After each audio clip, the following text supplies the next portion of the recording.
Halo pemirsa Auto Driver, di sebelah saya ini ada Hyundai Santa Fe yang baru saja melakukan facelift di 2016.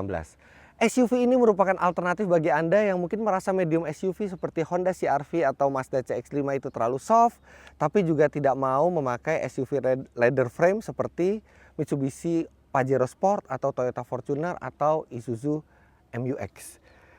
Mobil ini memiliki tampang yang sangat ganteng, apalagi setelah facelift dengan lampu depan dan lampu belakang, grill yang diperbaiki. Kalau dia adalah manusia, saya yakin dia pasti sudah ditarik menjadi aktor sinetron Korea. Setelah melakukan facelift, desain depan ini menjadi lebih atletis dengan grill baru, lampu baru, bumper baru. LED itu tersedia untuk DRL-nya, sedangkan lampu besar menggunakan HID. Baik lampu dekat maupun lampu jauh, dan lampu ini memiliki cornering light. Jadi kalau Anda memutar setir atau mengaktifkan sen, dia secara otomatis akan menyinari ke kanan atau ke kiri, ada lampu tambahannya. Fog lamp juga desainnya keren, tapi dia masih menggunakan lampu halogen biasa sehingga masih berwarna kuning, sementara yang lainnya itu putih dan keren. Ini ada juga sensor di depan yang memudahkan Anda pada saat parkir.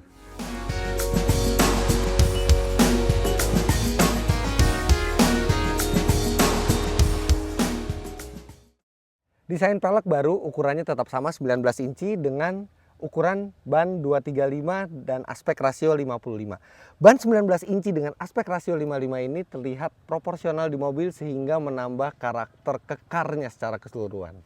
Ground clearance yang dimiliki mobil ini sebenarnya tidak terlalu tinggi, 185 mm, sehingga dia mungkin tidak akan terlalu fleksibel untuk dibawa ke off-road, apalagi jika dibandingkan SUV leather frame seperti Pajero Sport atau Fortuner. Dan yang lebih menyulitkan lagi adalah pada saat Anda membuka pintu, itu bukan hanya bagian atasnya yang membuka, tapi dia terus sampai ke bawah, dan ini yang kadang-kadang sangat mudah mentok ke suatu tempat yang tinggi, karena biasanya hanya membuka pintu segini tapi dia sampai bawah ngebuka semua. Secara total Hyundai menyediakan 4 varian untuk Santa Fe di Indonesia dengan tipe termurah menggunakan mesin bensin 2400 cc 176 PS yang dijual seharga 495 juta rupiah serta 506 juta rupiah untuk versi limitednya. Lantas ada satu lagi mesin, yaitu mesin diesel 2200 cc dengan turbo yang dijual seharga 539 juta rupiah dan 550 juta rupiah untuk tipe limitednya. Hanya tersedia pilihan transmisi otomatis 6 speed untuk keempat varian tersebut. Tapi kalau Anda mau membeli Santa Fe, kami sangat rekomendasikan Anda memilih varian yang ini dengan unit mesin diesel 2200 cc turbo dengan variabel geometri turbo yang menghasilkan tenaganya 197 PS dan torsinya yang luar biasa, yaitu 445 Nm. Itu adalah torsi yang terbesar di kelasnya. Sayangnya mesin tersebut hanya direkomendasikan oleh Hyundai, sekali lagi hanya direkomendasikan oleh Hyundai memakai Pertamina Dex.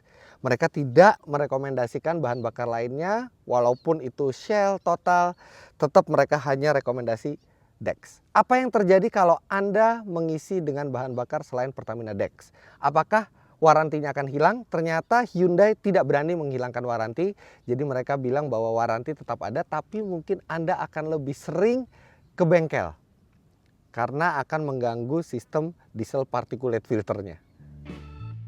Dengan jok belakang dilipat, kapasitas bagasi dari Hyundai Santa Fe ini sudah memadai untuk seluruh keluarga Anda.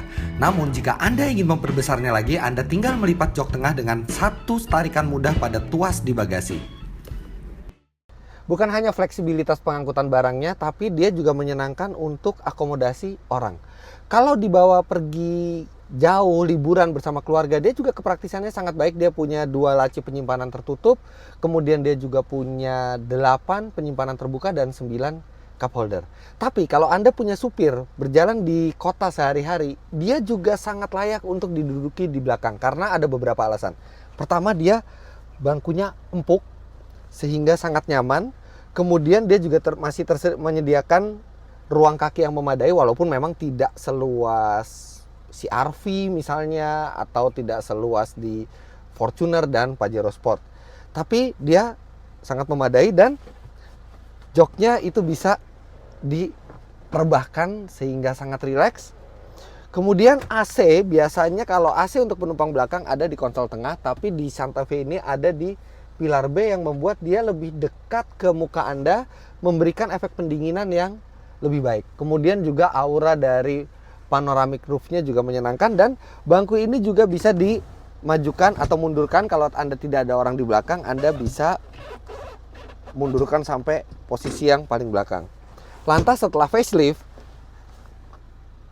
sekarang jok tengahnya ini bisa dilipat tidak hanya 50-50 tapi 40-20-40, sehingga akan menambah fleksibilitas. Sekarang mobil ini memiliki konfigurasi 7-seater yang itu tidak dimiliki oleh semua rivalnya kecuali yang leather frame, Pajero Sport, Fortuner, dan kalau di medium SUV itu ada di X-Trail. Sekarang kita lihat bagaimana akomodasi belakang dari Santa Fe ini.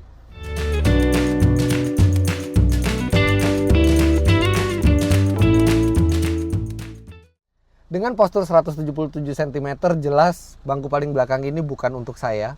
Karena kepala saya pas-pasan, memang tidak sampai harus meringkuk, tidak sampai menjadi seperti ikan sarden, tapi dia sangat pas-pasan, kakinya sangat pas-pasan, menyentuh juga ke depan, kepalanya juga pas. Tapi kalau Anda 150 cm atau kurang, sebenarnya duduk di paling belakang dari Santa Fe ini cukup menyenangkan.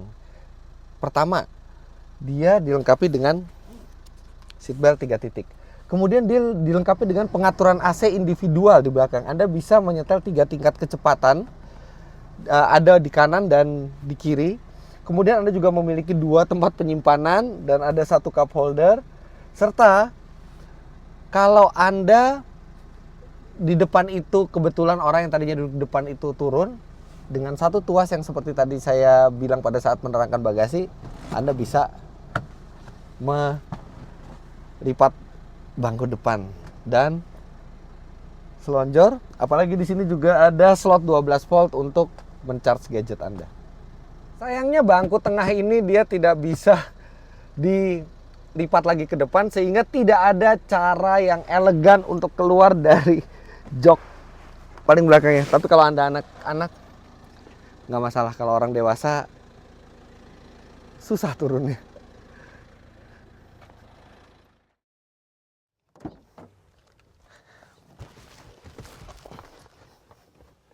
Oke, saya masuk ke kabin depan. Ini kuncinya. Tapi sayangnya dia belum keyless smart key, jadi Anda tetap harus memencet seperti biasa. Oke, kita nyalakan.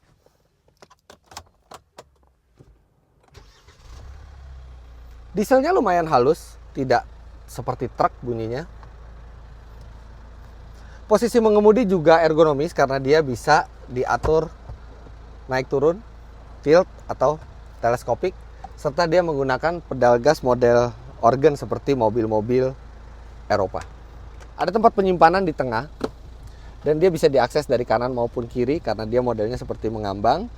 Lantas juga ada sambungan USB yang kalau Anda memakai iPhone, dia juga bisa langsung mengakses playlist Anda semua. Ada tombol aux juga, dan yang menyenangkan ada slot 12 volt 2 buah di depan. Jadi Anda bisa menge-charge gadget Anda, tidak perlu berantem dengan penumpang sebelah.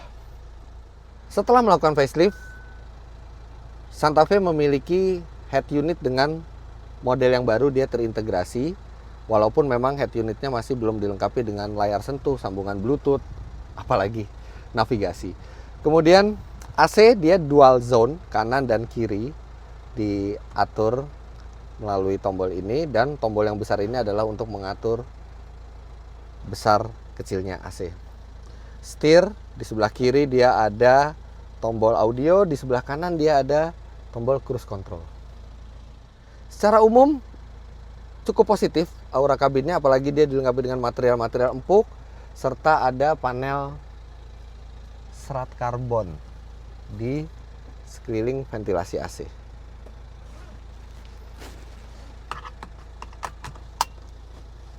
Oke, kita jalan saja.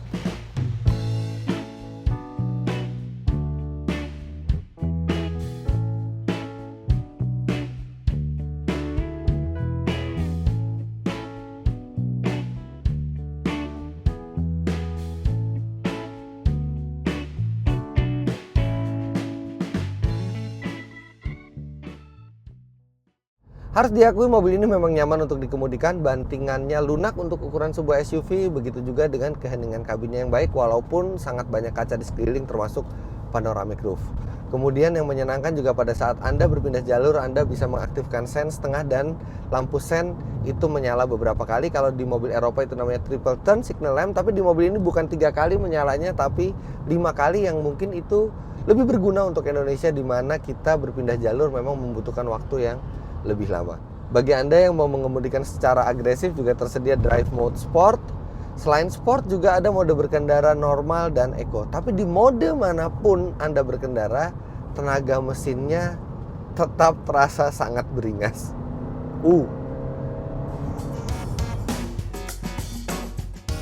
Dengan tenaga dan torsi yang berlimpah, akselerasi yang dihasilkan oleh Hyundai Santa Fe ini juga sangat impresif. Hasil pengetesan kami sendiri di Indonesia, 0-100 km per jam tuntas dalam 9,4 detik, yang itu artinya merupakan tercepat di kelasnya. Bukan hanya kencang, dia juga sangat hemat. Untuk rute dalam kota dengan kecepatan rata-rata hanya 22 km per jam, Santa Fe mencetak angka kehematan 11,3 km per liter. Sementara itu, ketika dijalankan di jalan tol, berjalan 100 km per jam, putaran mesin hanya 1750 rpm, membuat konsumsi bahan bakar di tolnya juga hemat. Kami mencatat 16,5 km per liter. Sebetulnya bisa lebih hemat lagi kalau dalam keadaan macet seperti sekarang ini dia punya engine start stop system, tapi di mobil ini belum ada. Karena dibekali dengan sasis monokok yang menyatu dengan bodi, maka walaupun bantingan suspensi dari mobil ini empuk, tapi Hyundai Santa Fe tetap memiliki pengendalian yang baik untuk ukuran sebuah SUV. Adanya cruise control dan mode manual di transmisi 6 speed membuat Anda bisa memilih ingin mengemudikan mobil ini secara rileks atau secara agresif.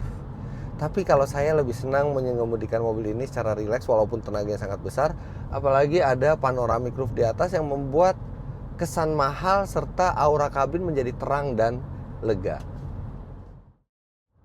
Harus diakui, mobil ini memang memiliki beberapa fitur yang membuatnya terkesan modern dan mahal. Misalnya atap panoramik ini yang juga membuat aura kabin menjadi terang dan lega. Bahan-bahan material di dashboard juga empuk. Dia juga dilengkapi dengan jok kulit yang memiliki pengaturan elektrik serta Anda juga sudah memiliki cruise control. Tapi tidak bisa dipungkiri ada kesan minim fitur di mobil ini. Yang pertama adalah head unitnya yang terkesan seperti head unit jadul. Memang Hyundai memiliki opsi untuk head unit yang sudah touchscreen, bahkan dilengkapi juga dengan kamera 360 degrees. Namun Anda harus membayar 11 juta rupiah tambahan untuk itu, dan itu hanya ada di tipe limited yang cuma tersedia 100 unit. Artinya kebanyakan akan mendapatkan head unit ini, dia belum ada sambungan Bluetooth, dia juga belum ada navigasi.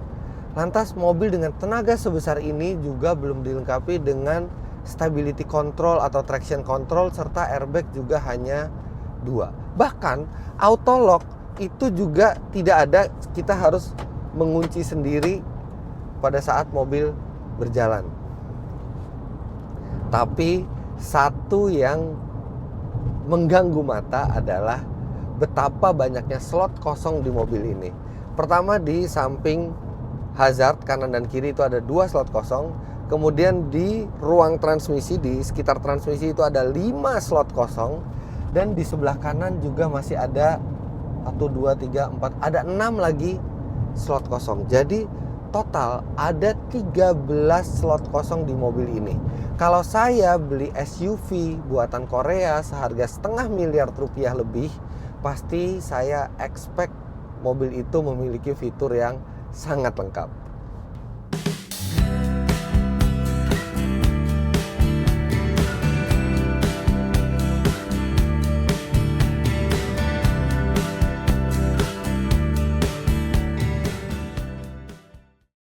Secara overall, ketidakhadiran beberapa fitur yang tadi saya sebut dengan harga yang melebihi $500,000 memang sedikit mengganjal. Tapi di lain sisi, mobil ini memang enak untuk dikemudikan. Tenaganya sangat besar, bensinnya juga sangat irit, kepraktisannya sangat baik, baik untuk barang maupun orang, dia juga cukup nyaman untuk dikemudikan, dan dia penampilannya ganteng. Jadi kalau Anda membutuhkan SUV yang nyaman, yang enak dinaiki, baik sebagai penumpang maupun supir, tapi Anda juga ingin akomodasi yang besar, maka mobil ini, si ganteng dari Korea ini, layak untuk Anda pertimbangkan. Begitulah hasil kesimpulan kami mengenai Hyundai Santa Fe 2016 ini. Jangan lupa klik like bila Anda menyukai video ini. Kami tunggu komen Anda di bawah. Subscribe ke channel kami untuk mendapatkan info-info tentang mobil terbaru. Main-main juga ke website kami www.autodriver.com. Terima kasih banyak Anda sudah menyaksikan. Sampai jumpa di review kami selanjutnya.